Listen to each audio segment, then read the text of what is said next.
5.18 광주 민주화 운동이죠. 저희가 아마 그 시대를 살아서 그런지 그 어느 사건보다도 더 이렇게 막 가슴이 와닿는, 미안하고 사실 이게 너무 이게 거대한 주제라서 이걸 뭐 어떻게 이야기를 해야 되나 고민을 많이 했는데, 아이스 범잡이니까 범죄라고 이걸 저는 보려고 해요. 이것을 그렇게 이야기를 이제 해보려고 하는데요. 사건의 시작은 11.26이라고 박정희 대통령이 그 자신의 측근의 총에 맞아서 사망하는 그런 사건이 당시로서는 정말 엄청난 사건이죠. 우리나라의 권력의 정점에 있던 사람이 갑자기 죽어버린 거예요. 대통령이 6.25가 됐기 때문에 이 계엄을 선포하게 돼요.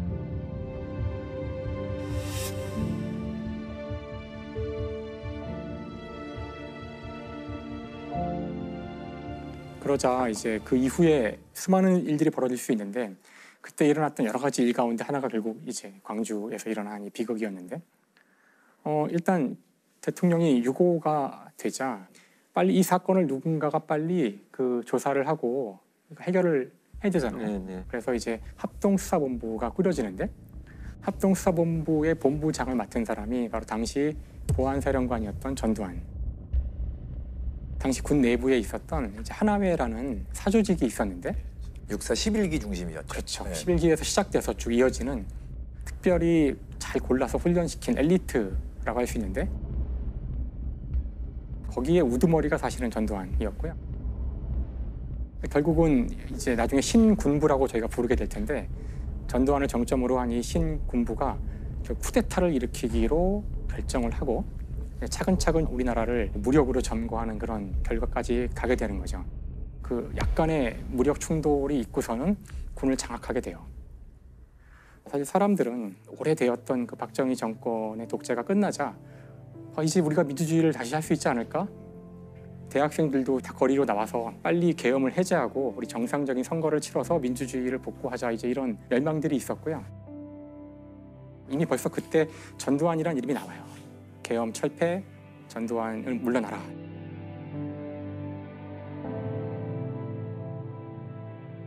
이때를 우리가 서울의 봄이라고 불리는 시기가 됩니다. 국민들은 임시로 약간 지나가는, 그렇죠, 질서를 잡고 빠질 군부로 생각을 한 거죠. 하지만 이제 군부는, 신군부는 사실 이런 것과 상관없이 거사를 준비하고 있었고요. 계엄이 선포돼 있었는데, 이 계엄을 제주도를 포함한 전국 단위 계엄으로 확대를 하면서 그걸 이용해서 이제 권력을 쥐려고 한 것이죠. 그러기 위해서 잡은 D-Day가 5월 17일이었고요. 5월 17일을 겨냥하고 차근차근 이제 작업들을 진행하게 돼요. 그래서 우선 K 공작 계획이라 그래서 주요 신문사, 방송사, 뭐 통신사 이런 곳에 있는 한 100여 명을 1대1로 다 만나서 회유 협박을 하게 됩니다. 언론을 통제하는 거죠. 그다음에 이제 충정 훈련이라 그래서 이제 5월 17일 전국 단위 계엄을 확대하게 되면 그때 일어날 반란 내지는 저항을 막기 위해서 특수부대와 군인들을 훈련을 시켜요. 시민들을 대상으로 한 진압훈련을 시킵니다. 5월 17일은 계엄을 전국 단위로 확대하는 국무회의가 소집되는데, 회의장에는 군인들이 다 이제 완전히 도열해서 강압적인 분위기를, 그런 상황에서 거의 10분 만에 통과됐다 그러는데요. 그래서 그때 계엄 확대가 됩니다. 나는 대통령으로서 헌법과 관계 법령의 규정된 바에 입각하여 1980년 5월 17일 24시를 기하여 현 지역 계엄을 전국 비상계엄으로 정한 선포하고, 모든 정치 활동 중지, 모든 대학은 휴교, 집회 및 시위 금지, 언론 보도는 모두 사전 검열, 우리나라 행정부의 기능은 중지되고 계엄군이 모든 것을 집행한다, 이렇게 되는 거죠. 사실 이제 전국의 모든 사람들이 숨을 죽이고 다시 쿠데타가 온 거구나, 이러고 있을 때 단 한 도시가 이제 여기에 이제 저항을 하게 돼요. 끝까지 여기에 저항을 해서 이제 막대한 희생을 치르게 되는 것이 5.18 광주 민주화 운동이죠.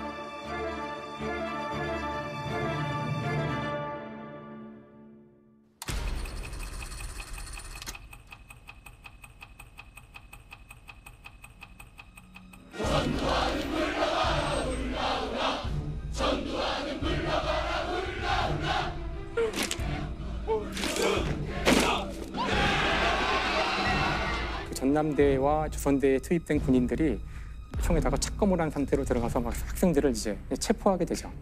평소 같으면 조금 이렇게 시위를 하면은 쫓아버리고 말았을 것 같은데 이 공수부대원들은 일단 한번 찍으면 막 피곤죽이 되도록 사람을 막 폭행을 하고 끝까지 추적해서 마지막까지 쫓아가서 그래서 이유를 모른 채 수많은 사람들이 그냥 연행을 당하는데 이날 연행된 사람만 405명, 68명이 외상, 12명은 중태라고. 특히 이제 이날 그 청각장애자인데요. 김경철 씨라는 분이 있는데 첫 번째 아마 그 사망자라고 볼 수 있습니다.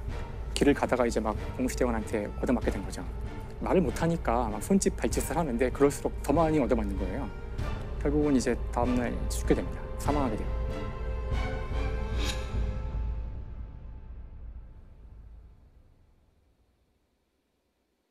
(5월 19일) 되자 어제보다 더 잔인하게 이제 진압 작전이 시작됩니다. 그래서 신군부에서는 이제 공수부대를 하나 더 투입합니다. 이때 수많은 사람들이 그냥 그 곤봉에 맞고 속옷만 입은 채로 길거리에서 막 기합을 주는데 피투성이가 된 사람들을 트럭에 막 집어 던진 다음에 트럭에 싣고 갔는데 그중에 많은 분들이 죽었고요. 많은 분들이 행방불명이 되고 그랬죠. 이제 시위는 멈추질 않고 전투에 가까운 끔찍한 폭력이 벌어지게 되는 거죠. 특히나 이제 군인들이 총에 착검을 한 상태로 들어가서 막 체포하게 되죠.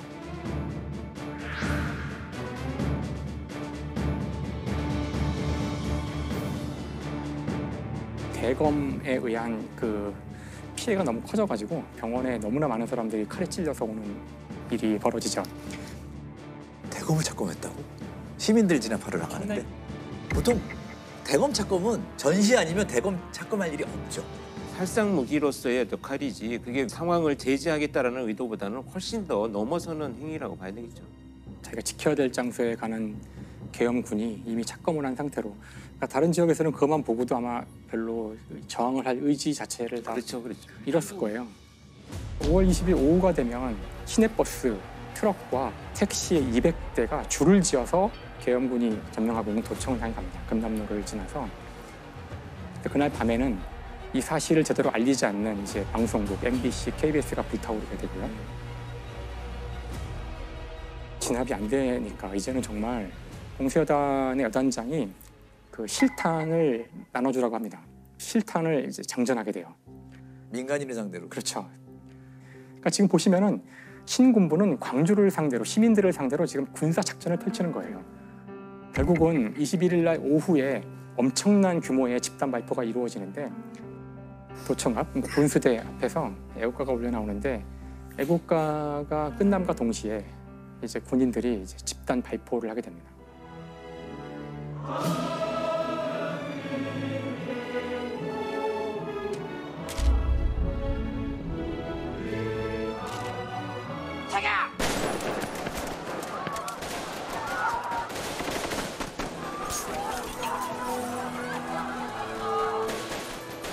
당시 이제 군인들은 무릎사 자세로 횡렬로 나란히 서서 조준 사격을 시작하게 되고요.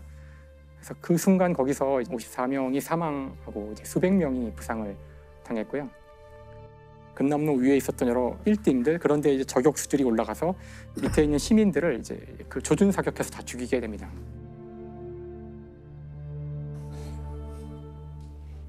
목격자에 따르면은 헬기가 동원돼서 헬기에서도 막 기총 소사를 했다는 이야기도 있었고요.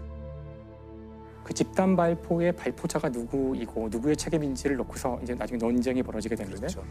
사실 이제 발포 명령자가 결국 없다는 식으로 이제 이야기가 돌아가는데요. 아무도 발포 명령을 한 적은 없고 군인들이 너무나 상황이 급박하여 자위권 차원에서 총을 쐈다. 이제 이런 식으로 이야기를 하고 있거든요. 근데 정작 그날 죽은 군인은 한 명도 없어요.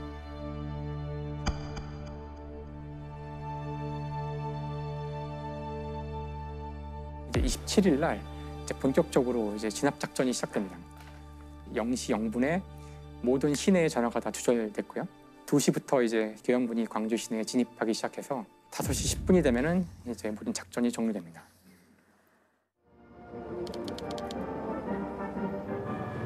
전당들에게 알린다. 상당들에게 알린다. 많은 폭도들이 투항하여 생명을 보장받았다. 아직도 늦지 않았으니 주저 말고 자수하라. 폭도에게 알린다. 폭도에게 알린다.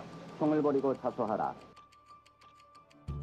계엄군은 그동안 광주 사태를 평화적으로 해결하기 위해서 전력을 경주해왔으며 그럼에도 불구하고 광주 사태는 극렬한 폭도들에 의해 악화되는 조짐이 보였다.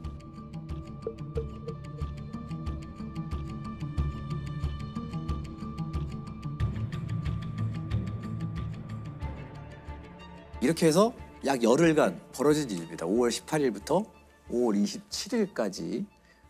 사실 5.18 광주 민주화운동 때 저는 초등학생이었거든요. 네. 전혀 몰랐죠. 전혀 알지 못했어요. 기억하시겠지만 그때 광주라는 단어 자체가 맞아요. 네. 금기어였고 대학에 들어가서야 비로소 자세한 내막들을 다 알게 된 것 같아요. 이게 이제 알려지고 나서 뉴스에 관에다가 전부 이렇게 태극기를 덮어가지고 자꾸 오열하는 장면들이 뉴스에 그 이후에 이렇게 나오기도 했었거든요. 그때 이걸 보면서 가해자가 우리 대한민국 군인이었고 이렇게 많은 사람이 죽을 동안 왜 아무도 몰랐냐에 대해서 굉장히 충격적이었던 기억이 있죠. 제일 강렬한 그 워딩이 광주 민주화운동에 대해서 내란죄 포함해서 다 처벌해달라고 이제 시민단체가 이제 고발하고 있었는데 검찰이 계속 잡고 있다가 성공한 쿠데타는 처벌할 수 없다. 검찰이 그다음에서 이제 불기소 처분했어요.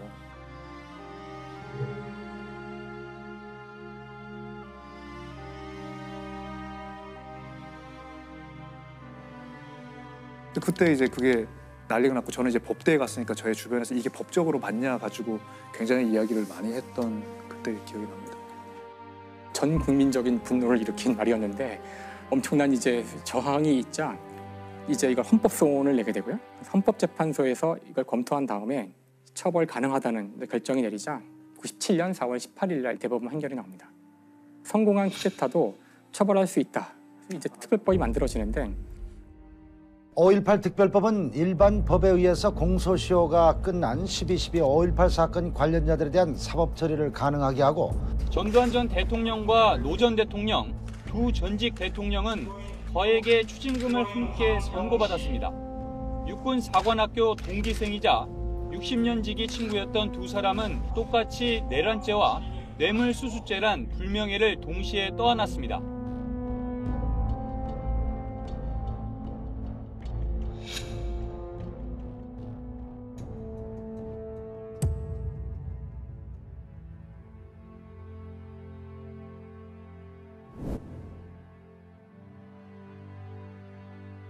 전두환은 이제 사죄 한마디 없이 세상을 떠났습니다. 여전히 논란거리도 굉장히 많죠. 그렇죠. 예. 당시 계엄군 성폭행이 정부의 첫 공식 조사로 확인됐습니다. 계엄군의 대규모 유혈 진압 작전을 전두환 씨가 승인했다는 걸 증명하는 문건이 발견됐습니다. 5.18 광주 민주화운동 당시 군이 시민들을 상대로 헬기 사격을 한 사실이 38년 만에 공식 확인됐습니다.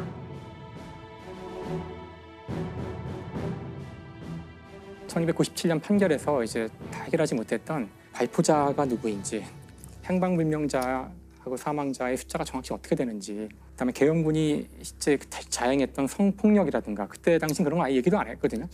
그다음에 헬기에 의한 사격이라든가 이런 것들을 우리가 다시 깨끗하게 좀 정리를 해야 되지 않을까. 그래서 사실 헬기 사격이 중요한 이유 중에 하나는 당시 발포 명령자에 대해 논란이 있잖아요. 누군지 모르니까. 헬기는 절대로 자위권 발동으로 총을 쏠 수가 없거든요. 그렇죠. 누가 헬기를 위협할 수 있겠어요? 그러니까 이제 그래서 이건 이제 굉장히 중요한 증거가 될 수 있고요.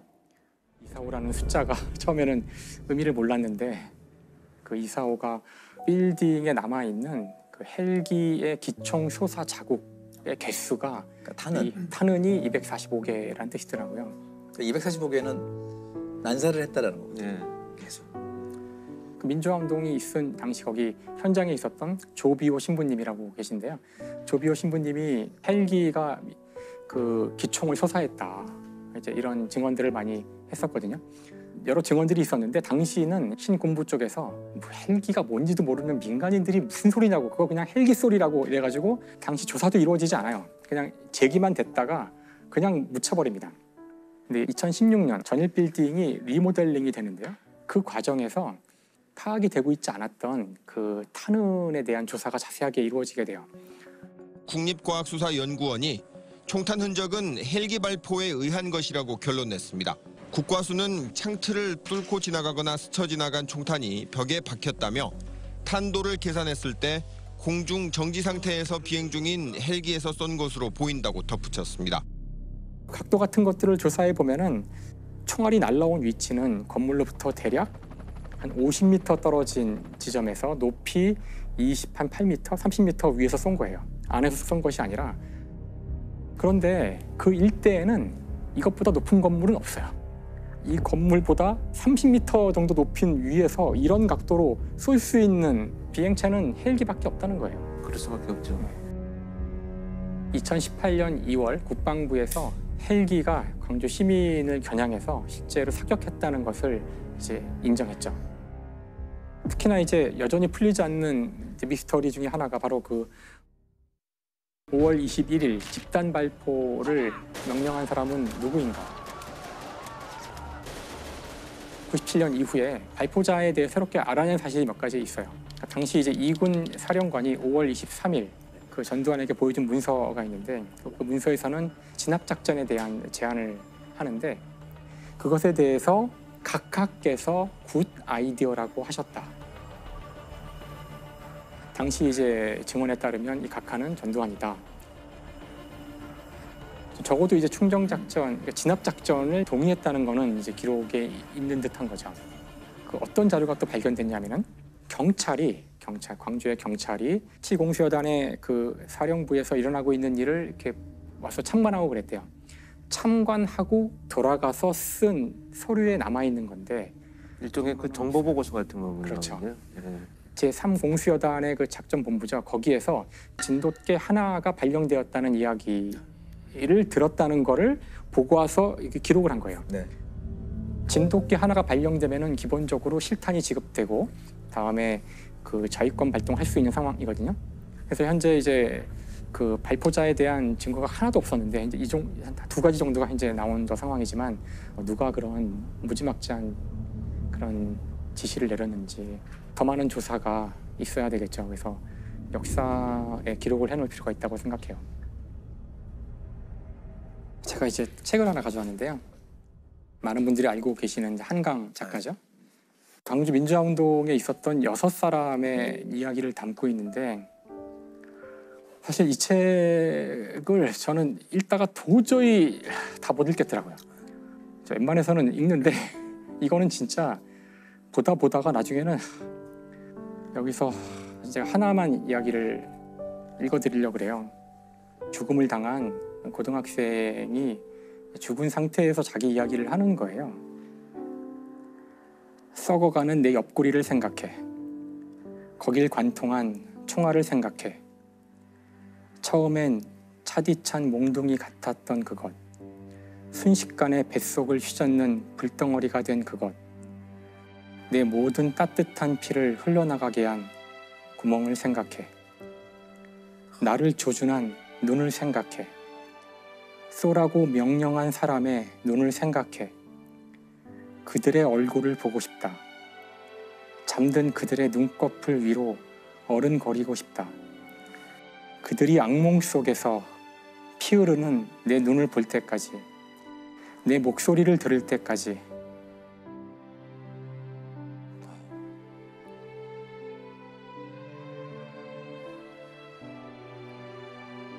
저희가 이제 민주주의는 피를 먹고 자란다는 그런 이야기를 할 때가 있는데 아마 지금 우리가 누리는 이 민주주의가 누군가 흘린 피가 있었다는 것, 저희가 이것을 기억하는 것이 단순히 억울한 죽음에 대한 그런 묵념의 느낌이 아니라 바로 지금의 우리 이 민주주의가 계속 되기를 바란다면 이것을 잊지 말아야 한다고 생각합니다. 그렇습니다.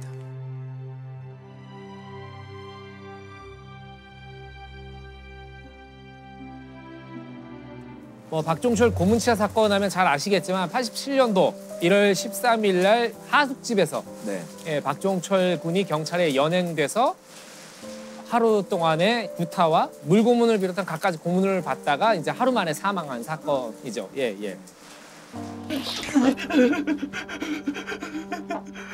종철아, 종훈이 어디 있어?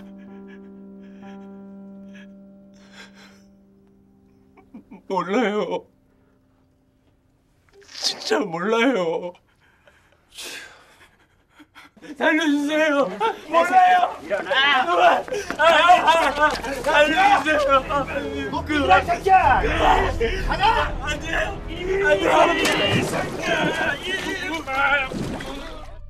상당히 이제 복잡하고 많은 일들이 있었던 사건이거든요. 그래서 그분들께 들었던 이야기와 제가 좀 조사를 해서 말씀을 드리는데 1월 14일 날 87년 1월 14일 날 오연상이라는 의사분이 예, 중대 용산병원에서 이제 근무를 하고 계셨어요. 이분이 호출이 와서 갔더니 환자가 발생한 것 같으니까 빨리 이제 가서 응급 치료를 하라고. 그 얘기를 듣고 갔던 곳이 바로 그 유명한 남영동 대공분실. 예. 유명한 남영동 대공분실. 그렇죠. 수많은 이제 고문과 불법 수사가 자행됐던 곳인데 어찌 보면 참 우리 역사에서 되게 뼈아픈 부분들을 담고 있는 게 이 건축물 자체가 고문에 최적화된 건물이에요.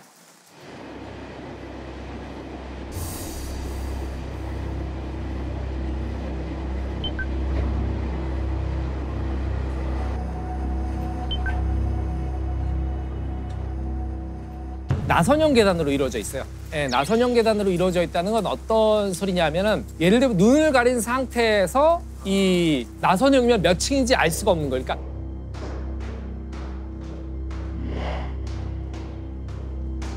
그리고 또 하나가 뭐냐면 가혹 수사를 자행하다가 수사관들끼리 이 자식 안 되겠네. 지하실로 데려가. 그리고 나선형 계단을 이제 눈을 가리고 데려가는 거예요. 남영동 대공분실 그 건물에는 지하실이 없어요. 말로만 지하실이라고 얘기하는 거고요. 그렇죠. 그리고 이제 지하실에서는 도대체 얼마나 끔찍한 가해가 있을 건지 모르잖아요. 16개의 조사실이 있습니다. 16개의 조사실이 있는데 이쪽에 이제 문이 있으면 이쪽 방은 이렇게 있고 그러니까 다 이렇게 엇갈리게 만들어서 지그재그로. 왜냐하면 고문 받는 사람이 혹시 문이 열렸을 때 저쪽 방의 고문 상황을 못 보게 만든 거죠. 그리고 이 방 문을 열게 되면은 희미한 불빛 아래서 이제 폐쇄적인 고립감을 극대화시켜서 이제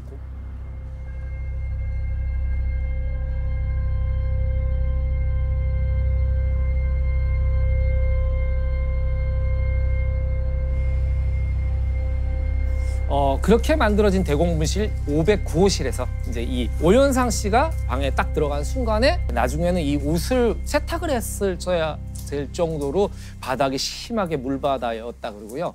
박종철 군, 대학생, 젊은 대학생이 온몸에 물이 흠뻑 젖어 있는 상태로 이제 누워 있었다는 거예요.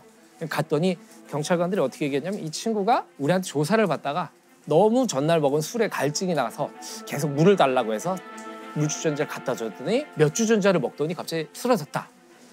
그래서 빨리 처치를 해달라. 그래서 이분이 환자를 보잖아. 이 귀에다 댔더니 뱃속에 이제 물이 꿀렁꿀렁 거리는 소리가 들렸다 그래요. 그래서 이분은 벌써 이건 뭔가 심상치 않다. 이미 사망했습니다. 살리세요. 빨리 그래도 응급처치하라고. 이 사람 죽으면 안 된다. 그래서 이제 경찰관들이 보고 있는 상황에서 이분이 이제 응급처치를 했는데 사실은 이분은 시신한테 하고 있다는 생각을 지울 수가 없었던 거죠.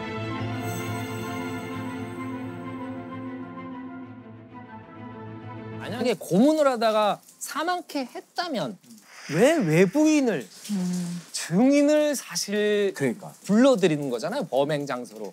그러니까 왜 그렇게 했을까라는 의문점이 났는데 이 오연상 씨의 증언에 의하면 분명히 이 수사관들이 가장 가까운 응급치료를 할 수 있는 중대병원까지 의사를 부르러 가기 전까지만 해도 박종철 여사가 살아있었던 거죠. 본인들이 보기에도 사망한 상태였다고 생각하면 절대로 외부 의사를 부르지 않죠. 안 했을 것이다. 예, 오히려 그 전에는 살려내기 위해서 불렀을 것이다. 그 전에는 어떤 상태로 이런 사람들을 처리했냐면 그 시신을 바다에 갱도 폐광 맨 끝에 아무도 발견할 수 없는 곳에 시신을 유기했었는데 이걸 살리라고 이제 의사를 불러온 거죠. 그래서 세상에 나올 수 있었다. 그렇죠. 만약에 그 전에 경찰관들이 사망했다고 봤다면 우리가 모르는 사건이 될 수도 있는 거죠. 그리고 이제 얘기를 들어보니까 이제 그 경찰관들은 왜 그렇게 행동했느냐.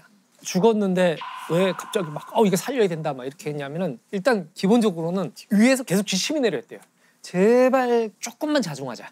눈치 봐가면서 뭐 이런 식이 된 거예요. 근데 직전에 부천서 성고문 사건이 있었는데 맞아요. 그 사건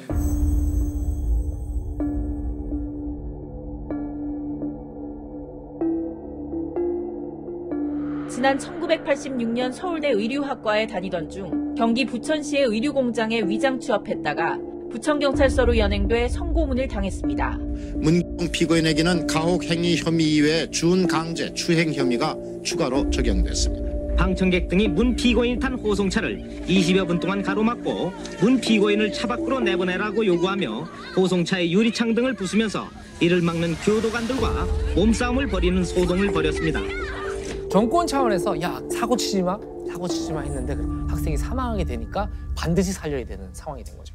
그래서 이제 그 오현상 씨께서 진짜 사망했습니다. 그랬더니 이제 그 경찰관들이 막 수근수근 하더니 그러면 중대병원 응급실로 옮겨야 됩니다.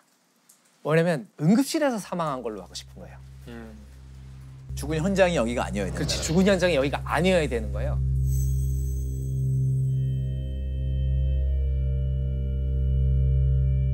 나중에 저쪽 방에 있는 전화기가 보였대요. 그래서 오현상 씨가 병원에 이제 전화를 해서 지금 시신이 갈 텐데 절대로 응급실로 들이지 말고 영안실로 데려가라. 이렇게 그 분께 이제 부탁을 해요.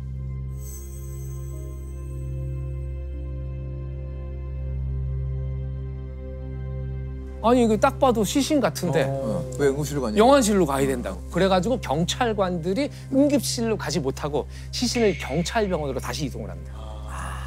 사실은 여기서 역사의 변곡점이 첫 번째로 이루어진 거죠. 그러면은 이미 죽은 상태에서 간다라는 게 알려지죠. 그렇죠. 굉장히 용기를 발휘한 거네요. 그렇죠. 목숨 걸고 사실 그 무서운 사람들이잖아요. 무서운 사람들이죠. 그리고 봤잖아요. 이 무시무시한 공간에서 그런 일들이 벌어졌다는 걸 알고. 그리고 이제 이 사건이 경찰은 물론이고 검찰에도 아주 은밀하게 알려져요. 중앙일보의 신성호 기자라고 계셨어요.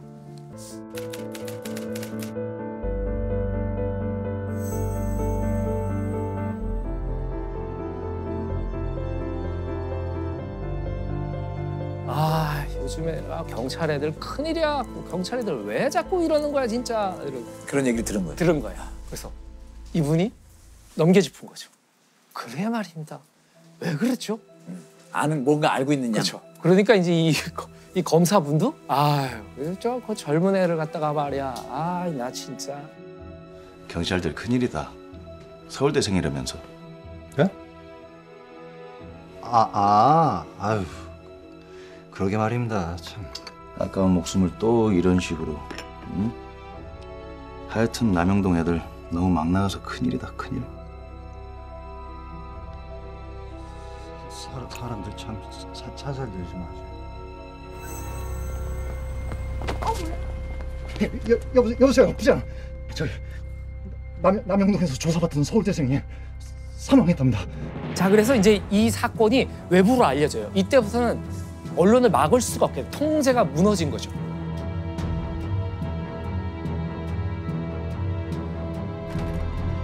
여보세요. 저 기사 봤습니다. 네? 아니 이거 팩트잖아요.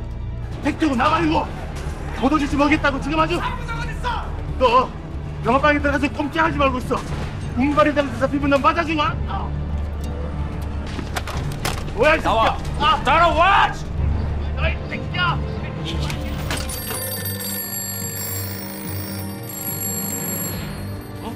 뭐야? 봐봐. 어디? 꺼내봐, 빨리 꺼내봐. 야, 어디 가야 되는 거야 지금? 야, 어디로 가야 돼?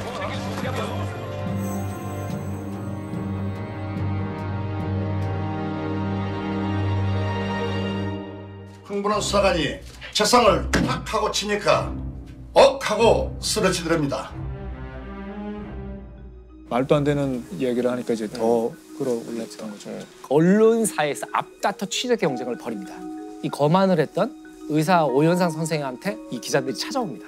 근데 벌써 한 사람은 남아서 요 앞에 계속 지키고 있더라고요. 그러면서 말로는 귀찮게 구는 사람들이 있을까 봐 이제 보호하겠다 그렇게 얘기를 했지만은 뭐 감시죠.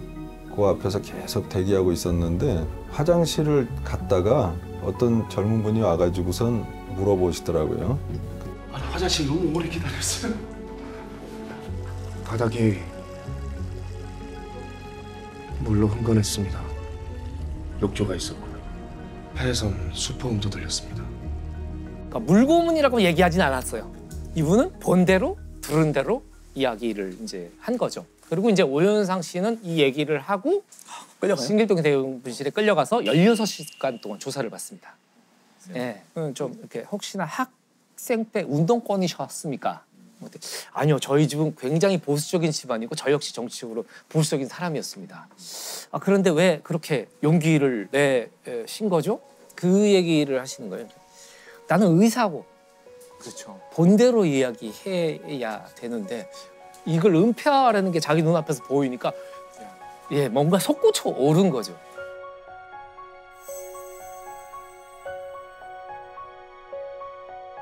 진실에 접근할 수 있는 계기를 마련하게 된 거죠.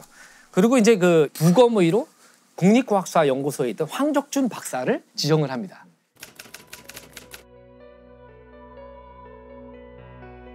경찰병원에서 보통 이제 부검을 실시했대요. 이런 사건들은. 그런데 혹시나 어떤 조작이 또 있을지 모른다고 판단을 해서 부검 장소를 한양대 병원으로 옮깁니다. 그리고 한양대 병원에 그 박사님을 같이 참관을 시킵니다. 사망 원인이 뭐 확실합니까? 그리고 부검으로 어떤 결론을 내리냐면 쇼크사가 아닌 경부 압박에 의한 질식사다. 외력에 의해서 사망했다. 지금 내가 얘기하는 이 부검 소견을 그대로 전달해달라 라고 얘기하고 황적준 박사는 치안본부장한테 다시 불려가죠. 경찰 최고위층으로 불려가게 되는데 거기서 이제 부검 소견을 바꿔야 된다. 왜 너 그렇게 하느냐. 경부 압박에 의한 질식사입니다. 물고문 과정에서 욕조턱에 목이 눌리면서 말 조심 안 하라! 네가 고무지사라 까모 우리 다 죽는 기라. 그게 부검 소견서에 심장 마비 네 글자만 써도 요구를 하면서 그 자리에서 100만 원이 든 봉투를 건넵니다. 얘는 국과사들 레시피하고 이분이 결심을 굳혔다 그래요. 제대로 써야겠다. 절대로 이 부검 소견서는 수정하면 안 되겠다. 죄송합니다, 본부장님. 그렇게 봐야 니만 죽는다 카이! 라고 그리고 아내분한테 나는 본대로 느낀 대로 이야기할 것이다. 이 사실대로 이제 부검 소견을 공표하죠. 공표하게 되면서 이제 물고문이 아니다라고 얘기할 수가 없게 된 상태가 된 거예요. 결국 강민창 치안본부장이 물고문을 시인하고 동인의 머리를 한 차례 욕조물에 잠시 집어넣었다가 내놓았으나 계속 진술을 거부하면서 완강히 반항하자 다시 머리를 욕조물에 밀어넣는 과정에서 질식 사망한 것으로 판매되었습니다. 이렇게 사태가 이제 펼쳐지면서 당시 고문을 자행했던 형사 2명이 구속이 됩니다. 속전속결의 구속이었어요. 아주 빠른 구속이 됐고 그 옛날에 혹시 사진 보면 기억하실지 모르겠지만 그 2명의 경찰관이 호송되는 상황에서 사람들이 똑같은 옷을 입고 얼굴을 가리고 있어요. 왜냐면 누가 누군지 알 수 없게. 이제 그 사진이 유명한데 그리고 이제 이 무마해야 되잖아요. 국민적 어떤 분노를 달래는 차원에서 내무부 장관하고 치안본부장을 해임을 합니다. 자, 이렇게 사건은 일단락 되는 듯 했어요. 그리고 민심도 어느 정도 잦아들었습니다. 근데 이제 그 이후에 황적준 박사는 경찰에서 배신자로 낙인을 찍혔어요. 나중에 이제 훗날 인터뷰를 하신 걸 봤더니 그 기자분이 뭐 그런 질문을 했어요. 혹시 후회한 적이 없느냐? 당신이 평생 가던 길에서 지위를 잃었는데 그랬더니 그분이 후회는 안 했어요. 잘못한 건 아니잖아요.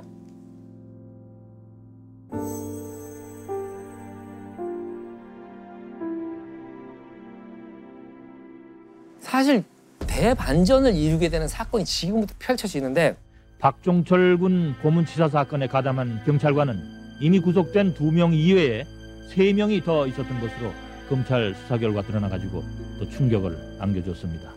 이미 구속된 2명이 최근 심경의 변화를 일으켜서 공범을 폭로한 것으로 밝혀졌습니다. 사건 당시 수사반장을 맡았던 조한경 경위와 가장 나이가 어린 강진규 경사가 모든 책임을 지기로 하고 나머지 이 3명은 책임을 지우지 않기로 한 것으로 밝혀졌습니다.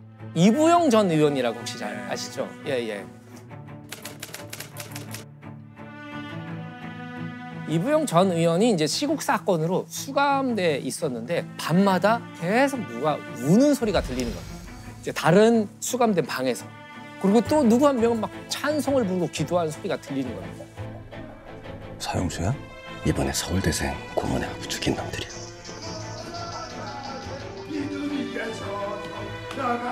나가세 의심 버리고.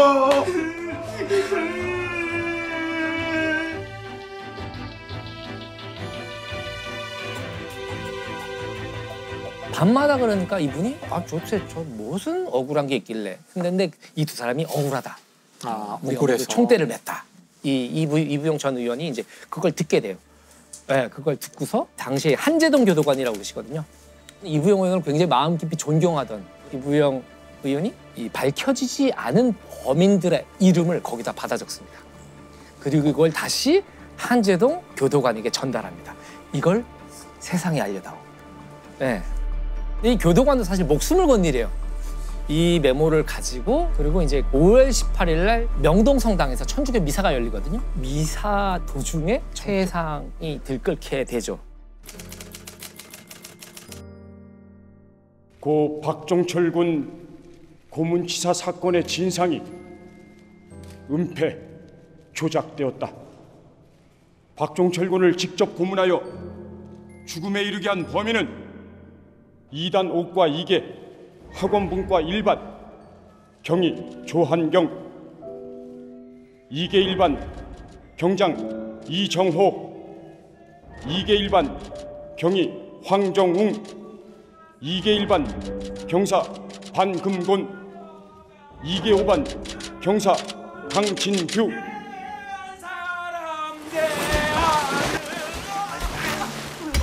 결국엔 이 사건은 6월 항쟁으로 결국 이르게 되는데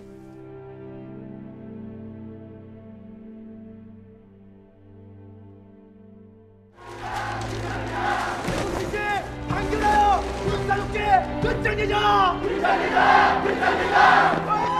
못잡겠다! 모든 정말 몰아내자! 몰아내자! 당천만이 당겨낸다! 군사독재 하거라!